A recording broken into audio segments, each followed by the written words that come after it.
Hello दोस्तों, मैं प्रियंवदा।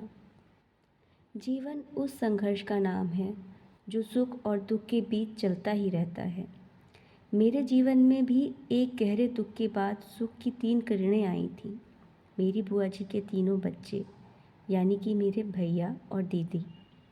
अब मैं अपना ज़्यादातर समय उन लोगों के साथ ही बिताती थी और इसी कारण ज़्यादातर सुरक्षित रहती थी। अब मैं अपना बचपन हंसी खुशी जी रही थी। हम चारों मिलकर खूब उछल कूद मचाते, कभी कभी लड़ते तो कभी साथ में बैठकर कॉमिक्स भी पढ़ते। हमारी गर्मियों की छुट्टियां भी ऐसे ही बीतती थीं। बस एक बात थी जो उन लोगों में थोड़ी अलग थी। वो लोग थोड़े आधुनिक माहौल में पड़े बले थे, तो अब उनके साथ मैं भी कुछ नई बातें सीख रही थी।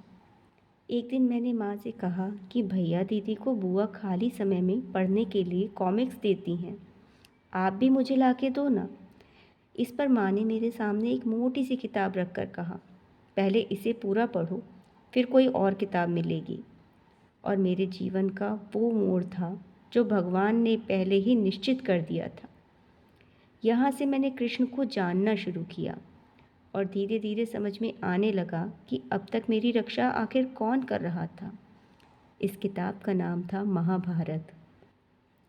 चलिए इस अध्याय में आपको अपने बचपन के कुछ खट्टे मीठे किस्से सुनाती हूँ। पहली कहानी।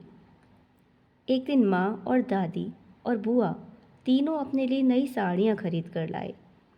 अगले दिन किसी वजह से हम चारों बच्चों की स्कूल की छुट्टी थी, पर सभी बड़े सदस्यों को अपने अपने काम से बाहर जाना था।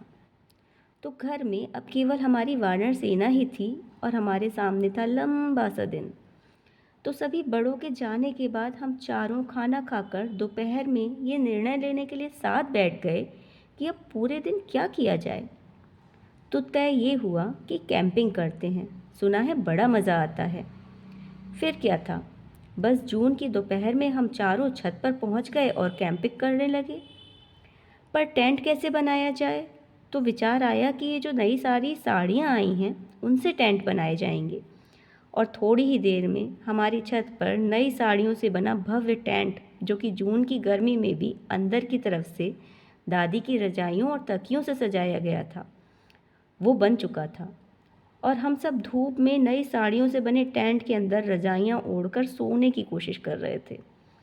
पर जब थोड़ी ही देर बाद वो हुआ कि गर्मी हमारे बर्दाश्त से बाहर हो गई, तो हमने टेंट के अंदर ही उछल कूद मचानी शुरू कर दी। अब इसमें इतना मज़ा आ रहा था कि हम ये भूल गए कि इस टेंट का एक हिस्सा साड़ी को पड़ोसी की छत पर ईंटें रखकर बनाया गया है। और जैसे ही हम थोड़ा ज़ोर से कूदे, दीवार के ऊपर से 2 ईंटें पड़ोसी की छत पर गिर गईं।